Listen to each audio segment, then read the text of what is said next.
ಎಲ್ಲರಿಗೂ ನಮಸ್ಕಾರ. ಇಂದಿನ ಸಂಚಿಕೆಯಲ್ಲಿ ಹಾಳಾಗಿರುವ ದಾಂಪತ್ಯ ಜೀವನವನ್ನು ಯಾವ ರೀತಿ ಸರಿ ಮಾಡಿಕೊಳ್ಳಬಹುದು ಗೊತ್ತೇ? ಪ್ರತಿಯೊಬ್ಬರ ಜೀವನದಲ್ಲೂ ಹೆಣ್ಣು ಎಂಬುದು ಅತಿ ಮುಖ್ಯವಾಗಿರುತ್ತದೆ. ಹೆಣ್ಣು ಎಂಬುದು ಒಬ್ಬ ತಾಯಿಯಾಗಿ, ತಂಗಿಯಾಗಿ, ಹೆಂಡತಿಯಾಗಿ ಮುಖ್ಯವಾಗಿರುತ್ತದೆ. ಅದರಲ್ಲೂ ಹೆಂಡತಿಯಾಗಿ ತುಂಬ ಮುಖ್ಯವಾಗಿರುತ್ತದೆ ಎಂದರೆ ತಪ್ಪಾಗಲಾರದು. ಜನ್ಮ ಕೊಟ್ಟ ತಾಯಿಯನ್ನು ಬಿಟ್ಟರೆ ಕಡೆಯ ತನಕ ನಮ್ಮ ಜೊತೆ ಇರುವವರು ಹೆಂಡತಿ. ಆದ್ದರಿಂದ ದಾಂಪತ್ಯಕ್ಕೆ ವಿಶೇಷವಾದ ಗೌರವ ಹಾಗೂ ಪ್ರಾಮುಖ್ಯತೆಯನ್ನು ನೀಡಲಾಗುತ್ತದೆ.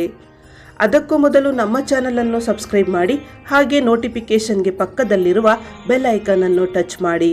ನಿಮ್ಮ ಜೀವನದ ಯಾವುದೇ ಸಮಸ್ಯೆಗಳಿದ್ದರೂ ಪರಿಹಾರಕ್ಕಾಗಿ ನಮ್ಮ ಚಾನಲ್ಗೆ ಒಂದು ಲೈಕ್ ಮಾಡಿ.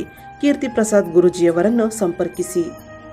ದಾಂಪತ್ಯದಲ್ಲಿ ಸಾಮಾನ್ಯವಾಗಿ ಪದೇ ಪದೇ ಕಲಹವಾಗಿ ಅದು ವಿಚ್ಛೇದನದ ತನಕವೂ ಹೋಗಿರುತ್ತದೆ. ಇಷ್ಟೇ ಅಲ್ಲದೆ ದಾಂಪತ್ಯಕ್ಕೆ ಮುನ್ನ ಜಾತಕವನ್ನು ತೋರಿಸಿ ಮದುವೆಯಾಗಿದ್ದರೂ ದಾಂಪತ್ಯದಲ್ಲಿ ಏಕೆ ಬಿರುಕು ಮೂಡುತ್ತದೆ ಹಾಗೂ ಇದರಿಂದ ಯಾವ ರೀತಿ ಹೊರಬರಬಹುದು ಎಂಬುದನ್ನು ತಿಳಿದುಕೊಳ್ಳೋಣ ಬನ್ನಿ. ದಾಂಪತ್ಯ ಜೀವನ ಹಾಳಾಗುವುದು ನಮ್ಮ ಆಚಾರ ವಿಚಾರ ಹಾಗೂ ಜೀವನ ಶೈಲಿ ಕಾರಣ ಎಂದರೆ ತಪ್ಪಾಗಲಾರದು. ಹೆಣ್ಣನ್ನು ನದಿಗೆ, ದೀಪಕ್ಕೆ ಹಾಗೂ ದುರ್ಗೆಗೆ ಹೋಲಿಸಲಾಗುತ್ತದೆ. ಒಂದು ವೇಳೆ ಮನೆಯಲ್ಲಿರುವ ಹೆಣ್ಣು ದುರ್ಗೆಯಾದರೆ ಮನೆಯು ನಶ್ವರವಾಗುತ್ತದೆ. ದಾಂಪತ್ಯ ಜೀವನ ಹಾಳಾಗಲು ಮತ್ತೊಂದು ಬಹುಮುಖ್ಯ ಕಾರಣವೆಂದರೆ ಪತ್ನಿಯು ಸೂರ್ಯ ಉದಯಿಸಕ್ಕೂ ಮುಂಚೆ ಎದ್ದು ನಿತ್ಯ ಕರ್ಮಗಳನ್ನೆಲ್ಲ ಮುಗಿಸಿ ತುಳಸಿ ಪೂಜೆಯನ್ನು ಮಾಡಬೇಕು. ಎರಡನೆಯದಾಗಿ ಮುಖದಲ್ಲಿ ಯಾವಾಗಲೂ ತೇಜಸ್ಸು, ಚೈತನ್ಯ ಇರಬೇಕು. ಇನ್ನು ಮೂರನೆಯದಾಗಿ ಪ್ರತಿನಿತ್ಯ ಮನೆಯಲ್ಲಿ ಕುಲದೇವರ ಪೂಜೆಯನ್ನು ಮಾಡಬೇಕು. ಈ ಮೇಲಿನ 3 ಕೆಲಸಗಳನ್ನು ಪತ್ನಿಯು ಮಾಡಿದ್ದೇ ಆದಲ್ಲಿ ದಾಂಪತ್ಯ ಹಾಳಾಗುವುದಕ್ಕೆ ಅವರೇ ಮುಖ್ಯ ಕಾರಣರಾಗಿರ್ತಾರೆ. ಪ್ರತಿನಿತ್ಯ ಬೆಳಗ್ಗೆ ಬೇಗ ಎದ್ದು ಸ್ನಾನವನ್ನು ಮಾಡಿ ದೇವರ ಕೋಣೆಯನ್ನು ಭಕ್ತಿಯಿಂದ ದೇವರಿಗೆ ದೀಪವನ್ನು ಹಚ್ಚಿ 5 ನಿಮಿಷಗಳ ಕಾಲವಾದರೂ ಪ್ರಾರ್ಥನೆ ಮಾಡಿ ನಂತರ ತುಳಸಿ ಪೂಜೆ ಮಾಡಿ ನಿತ್ಯ ಕೆಲಸಗಳನ್ನು ಮಾಡಲು ಪ್ರಾರಂಭ ಮಾಡಬೇಕು.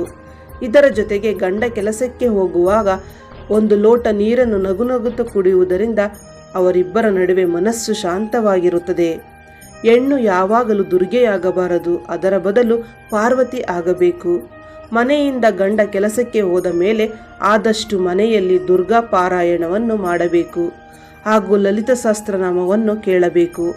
ಇದರ ಜೊತೆಗೆ ಸಾಯಂಕಾಲ ಗೋಧೂಳಿ ಸಮಯದಲ್ಲಿ ಗಂಡ ಹಾಗೂ ಮಕ್ಕಳ ಜೊತೆಯಲ್ಲಿ ವಿಘ್ನ ವಿನಾಶಕನ ದೇವಸ್ಥಾನಕ್ಕೆ ಹೋಗುವುದನ್ನು ಅಭ್ಯಾಸ ಮಾಡಿಕೊಳ್ಳಬೇಕು. ಈ ರೀತಿ ಮಾಡುವುದರಿಂದ ದಾಂಪತ್ಯ ಜೀವನದಲ್ಲಿ ಇರುವ ಸಮಸ್ಯೆಗಳು ದೂರವಾಗಿ ಸುಖಮಯವಾಗಿ ಜೀವನವನ್ನು ಸಾಗಿಸಬಹುದು. ಇದರ ಬಗ್ಗೆ ನಿಮಗೆ ಹೆಚ್ಚಿನ ಮಾಹಿತಿ ಬೇಕಾದಲ್ಲಿ ನಮ್ಮ ಕೀರ್ತಿ ಪ್ರಸಾದ್ ಗುರೂಜಿ ಅವರನ್ನು ಒಮ್ಮೆ ಸಂಪರ್ಕಿಸಿ. ನಿಮ್ಮ ಜೀವನದ ಯಾವುದೇ ಸಮಸ್ಯೆಗಳಿದ್ದರೂ, ಎಷ್ಟೇ ಕಠಿಣವಾಗಿದ್ದರೂ ಕೇವಲ 2 ದಿನದಲ್ಲಿ ಪರಿಹಾರ ಸತಸಿದ್ಧ. ಒಮ್ಮೆ ಕರೆ ಮಾಡಿ ಪರಿಹಾರವನ್ನು ಕಂಡುಕೊಳ್ಳಿ. ಧನ್ಯವಾದಗಳು.